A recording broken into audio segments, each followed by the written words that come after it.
is a partner at Crowley Fleck, where she has been employed since 1987, practicing in the areas of water and agricultural law, real estate development, and commercial transactions. She received her Juris Doctorate from the University of Illinois, Champaign-Urbana, graduating Order of Coit and Summa Cum Laude. Renee has also authored and published articles and presented seminars on Indigenous women's rights, gender equity, water law, farm and ranch transactions, environmental law, and conservative easements. Her leadership roles include serving as a director on the boards for Zonta International and the Zonta Foundation for Women, as well as chairing the Zonta International Bylaws and Resolutions Committee. Renee currently serves as the membership director for the U.S. Women's Caucus and president of the Montana Women's Run. So please welcome Renee.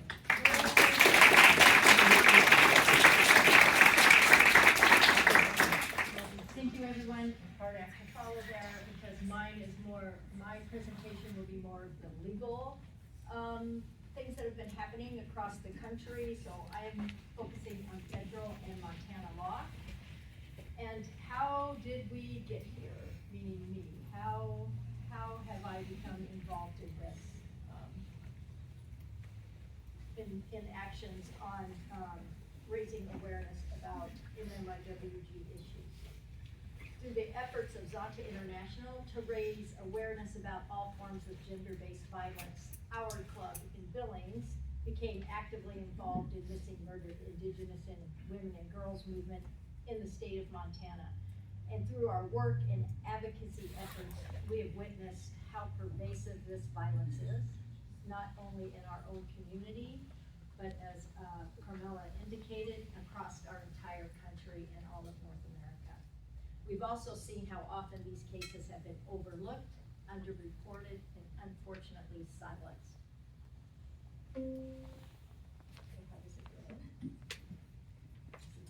One of the most important lessons we've learned, and this is why it's great that Carmela went first for a moment of prayer, is we have to respect this work with respect, and we have to approach this work with respect and mindfulness. And this map here comes from Native Land Digital, and it's an educational resource where you enter an address and it will identify the indigenous nations that were probably once connected to the land and currently connected to the land. And it makes clear if you're in the United States, you are certainly on indigenous land. And when you approach this topic, if you're out and about, remember to take the time, as we did, to acknowledge the land you're on, and the people who came before us and will come after us. Because remember, we are all connected to one another and to the earth, and recognizing that connection deepens our responsibility to care for each other and strengthens our collective commitment to confronting and ending this crisis. Before addressing the U.S. and Montana laws and programs, we need to understand the global picture. Today, according to the UN, there are more than 476 million indigenous people living in 90 countries across the world. They account for 6.2% of the global population. And according to the Center for Disease Control and Prevention, homicide, as you heard earlier, is among the leading causes of death for Indigenous women and girls in the whole United States. Nationally, Indigenous women experience murder rates more than double those of white women. Federal law, finally, recognized this crisis. Almost 13 years ago, Congress passed the Violence Against Women Reauthorization Act of 2013, restoring limited tribal criminal jurisdiction over certain domestic violence crimes committed by non-native offenders on tribal lands. Prior to that, it was in the hands of the federal government only and was probably more often than not overlooked. So this marked an historic shift towards strengthening tribal sovereignty and closing jurisdictional gaps that have long undermined accountability. Indigenous peoples have unique cultures and ways of relating to others in the environment, but history has left a legacy of structural inequality and disadvantage, with root causes found in the interlocking oppressions of colonialism, misogyny, and racism, resulting in disproportionate poverty, violence, land dispossession, environmental harm, political exclusion, and persistent barriers to justice, healthcare, education, and economic opportunity, to name just a few. Backwards. You have to face it at the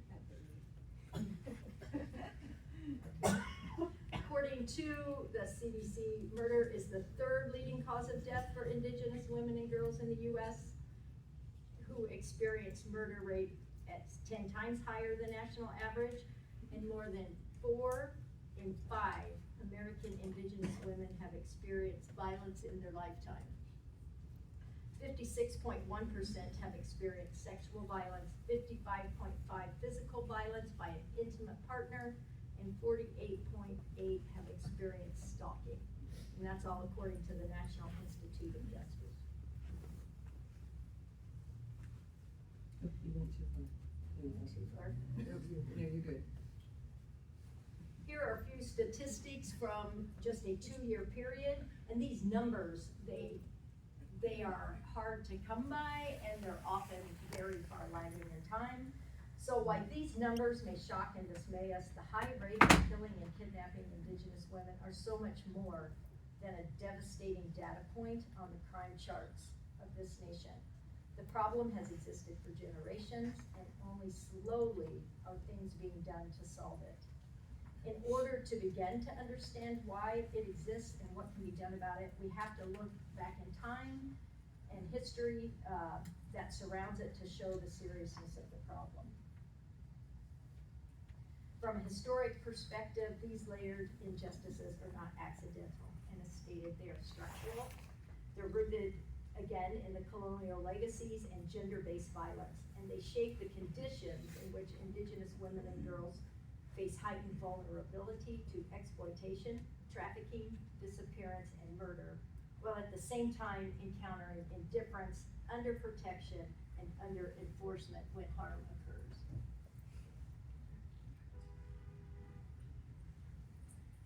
MMIP or WG cases have been described as an epidemic across the globe. No place is immune. And this issue is exacerbated because despite current technology, there's no single source for data on MMIP. Accordingly, we can only begin to understand the trauma experienced by Indigenous people. We can review several U.S. federal databases. We can look at data gathered by other governments and countries, tribal databases, and information gathered by reputable researchers. But as Carmela indicated, you have to really search for the right information, and it's often outdated. And this is just a list of the main U.S. databases used for missing or murdered Indigenous person cases. I'm not going to go into detail about each of them. That could be its own seminar, because they are so flawed, because they're, the data doesn't contain correct information. If it doesn't show that the missing person had tribal affiliations, it's not listed as a missing murdered Indigenous woman or girl. And people don't report to these databases oftentimes. I mean, that's the real issue.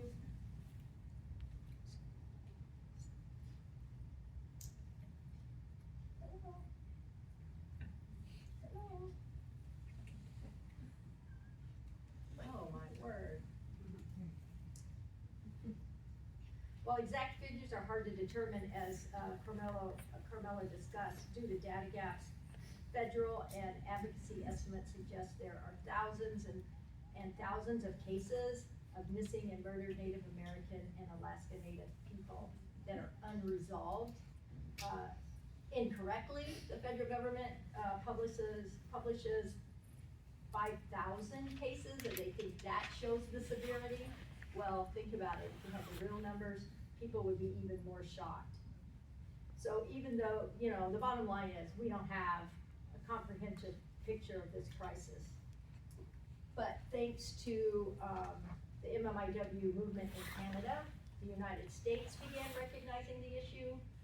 The first march, large MMIW march, was held back in 1992, but it was not until 2010 when Matisse artist Jamie Black launched the Red Dress Project, using red dresses to be hung to symbolize the crisis. These women are no longer able to wear these dresses, that people and governments really began to take notice. Congress finally recognized it, as I stated, in 2013. And in 2025, however, new standards were implemented requiring more detailed evidence and greater scrutiny during review. So these cases at the federal level anyway are now having a longer processing time. From 2016 to 19, the Government of Canada launched a national inquiry and began publishing support reports. And this again flowed down to the US to begin more recognition. And in 2017, the US recognized May 5th as a National Day of Awareness for Missing and Murdered Native Women and Girls. After Jamie Black brought this awareness of the plight and Canada began its national inquiry, the Obama administration began negotiating what eventually became known as Operation Lady Justice. The negotiations continued for several years and picked up in earnest in 2019 when an executive order formed the Task Force on Missing and Murdered American Indians and Alaska Natives. The task force launched Operation Lady Justice, and it was only for 2 years, however. It was formed to enhance the operation of the criminal justice system and address the concerns of Indigenous communities, particularly relating to missing and murdered women and girls. So it was sunset in 2021, but remember, this was the first federal task force of its kind to focus on MMIW issues on a countrywide level. Multiple listening sessions were held with tribal communities across the country, with focused topics such as the grassroots organization movement. The initiative was critical in addressing jurisdictional hurdles. I mean, those that aren't in the law may not realize we have tribal government, local, state, and federal agencies, and the question was always who's in charge, who's leading the charge, and who's looking, and who is, you know, looking for the missing person or the perpetrator, more importantly, to bring them into justice. There were sessions with tribal leaders in Montana, followed by a second round of sessions for grassroots. Anna was largely responsible in our club for getting us involved in some of these listening sessions, so that the community could be invited, want to learn, and to give their opinions. Working groups were also developed for protocols, education, outreach, and best practice guidelines, including the development of tribal community response plans, so that the community came together to respond to the issues. And there were a handful of pilot projects. One of them was in Montana, so we could get an up-close look at what was happening. And they eventually established protocols for addressing the reporting and the response in tribal communities. The OLJ also worked to revitalize the volunteers in police service project that's now called Volunteer Engagement Program, and focuses on, instead of hiring and managing volunteers to help with the cases, it's focusing on training that's victim-centered, trauma-informed, and culturally sensitive. There was a lot of information on the Operation Lady Justice website, but it's no longer functioning. You can't find that information unless you go through the back door, and you have to take a picture of that. That's how you can find the information. Yeah, unfortunately, there's a lot not on the federal government websites anymore. Maybe we go back to that. Sorry. Yeah, Thank you. got it? Because there is a lot of information, in theory, there was last week. There are other forms of continued federal support. There's Savannah's Act signed in 2020. It's a bipartisan federal law designed to improve the criminal justice response to missing and murdered Indigenous people by mandating the Department of Justice to develop guidelines for federal, tribal, state, and local law enforcement so that there's more coordination and improvement of data collection on Native American victims and increase access to federal databases. We're hoping that all of these issues with the databases gets resolved. Thinking that's gonna take a while. It also requires the U.S. attorneys to develop regionally appropriate guidelines for reporting cases. And the act is named after Savannah LaFontaine Greywind. The murder of LaFontaine Greywind sparked national outrage. I mean, I'm sorry, but we see missing non-Indigenous people, and many of them spark outrage. This is one of thousands and thousands. It was the first in Congress to propose increasing coordination among the law enforcement on federal, state, and tribal levels. But why did this particular case result in outrage? In August 2017, during her last month of pregnancy, LaFontaine Greywind placed a pizza order in her, to her family's apartment, so you knew she intended to return. She headed upstairs to see a neighbor, but that was the last time they saw their daughter alive. Kayakers found her duct tape body 8 days later in the Red River.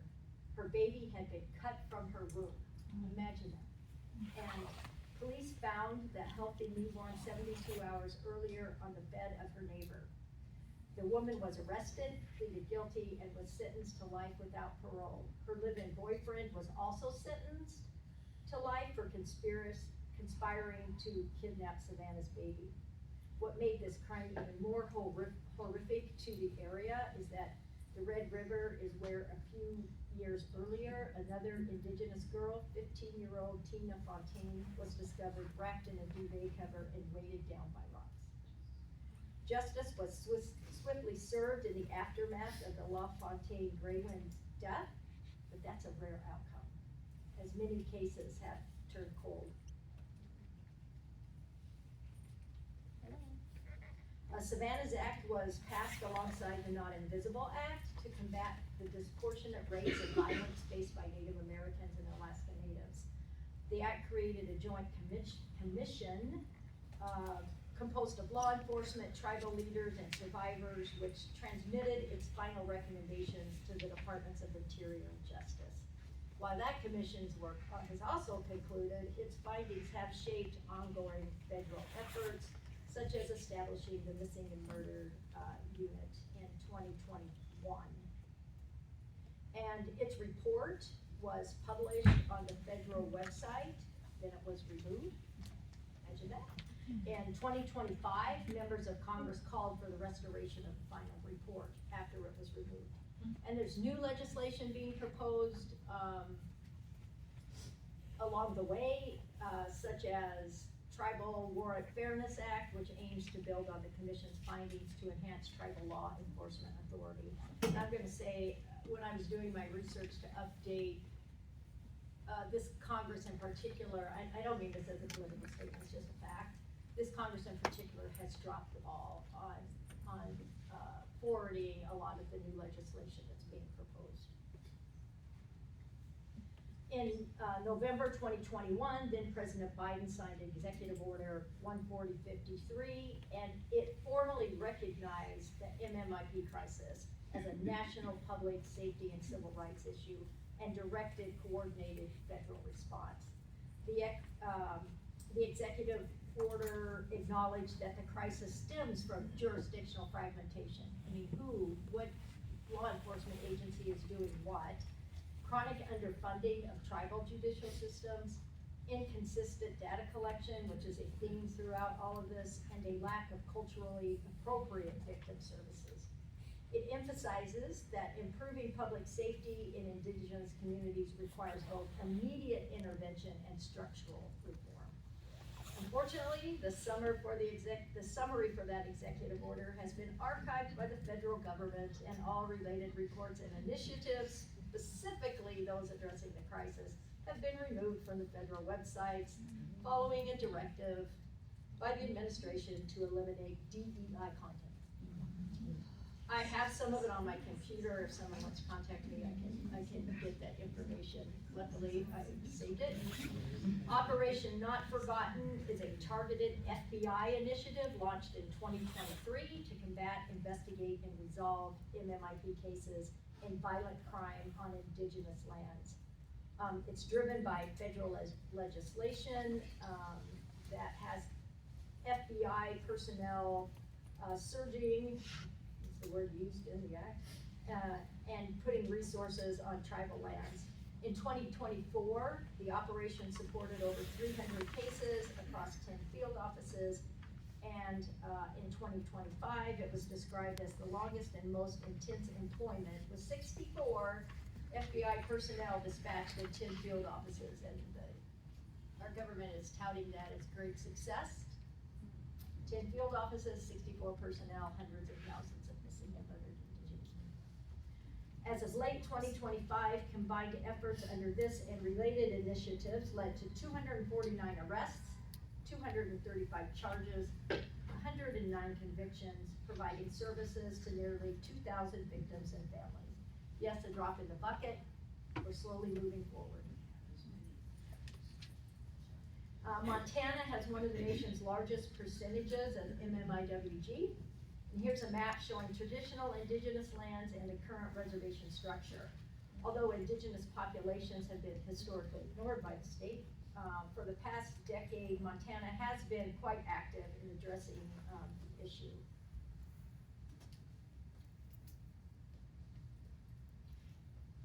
As of late 2025, Montana continues to face a critical disproportionate crisis regarding MMIWG, while comprising roughly 6.5% of Montana's population. 6.5% of the population, Indigenous women and girls accounted for approximately 24% of the state's active and missing and murdered cases in 2025. Further, Indigenous people in Montana are 4 times more likely to be reported missing than other demographics. Starting in 2019, Montana conducted an extensive study relating to the state's people, and you can see some of the information here. And then we have a clearinghouse, and here's some numbers in the clearinghouse, if you can compare to other, that 10 missing greater than 1 year is now 13 because of, I did this in February of the months past. Montana has been ahead of the federal government. They've passed key legislation, which is good, and I want to just touch on one more act, the Hannah Harris Act, and then I have to wrap up because you have other important things to hear. Hannah was 21 on July 4th, 2013, when she left home to watch fireworks. She never returned, which is seemingly happens a lot in Montana. When her immediate family reported her missing, local law enforcement didn't take it seriously. So a community search party was formed to look for Hannah. Her car was found abandoned on a dead-end road 4 days late, and 4 days later, the team found her badly decomposed body. It was like 100 degrees, and the forensic technicians couldn't ascertain if she had been sexually assaulted or how she died. Why did this raise national attention? 8 months after her death, Garrett Wada and Eugenia Rowland were arrested for her murder. 2 years later was the trial. Garrett pled guilty, downgraded the plea, said he only helped move the body, so he denied harming her. In the plea, the murder and aggravated assault cases were dismissed. The evidence of the case indicated that Rowland, the woman, had blacked out from drinking that night and was awakened by Harris screaming that Wada was raping her. Rowland claimed she tried to help Harris, but Harris hit her, and that made Wada mad, so she beat her too. They then wrapped Harris's body in a sheet and just dumped it. Wada was sentenced to 10 years for being accessory. Roland, who made no plea, was sentenced to 22 years in federal prison for second-degree murder. No one had a life sentence, even though a life was lost. Wada's sentence caused, public outcry, and Hannah's mother and sister, they're still in Montana and naturally continue to advocate. Montana has been very proactive, as I said. Here's some laws that they've done. They have performed response. The alarming reports of missing and murdered Indigenous women and girls highlight one of the most devastating issues facing tribal communities in our state. In Montana, tribal and state governments, as I said, have passed legislation, and they've tried to address more coordinating searches. And together, the communities are calling for visibility, support, and positive change to protect Indigenous women and girls. And we all need to be part of that.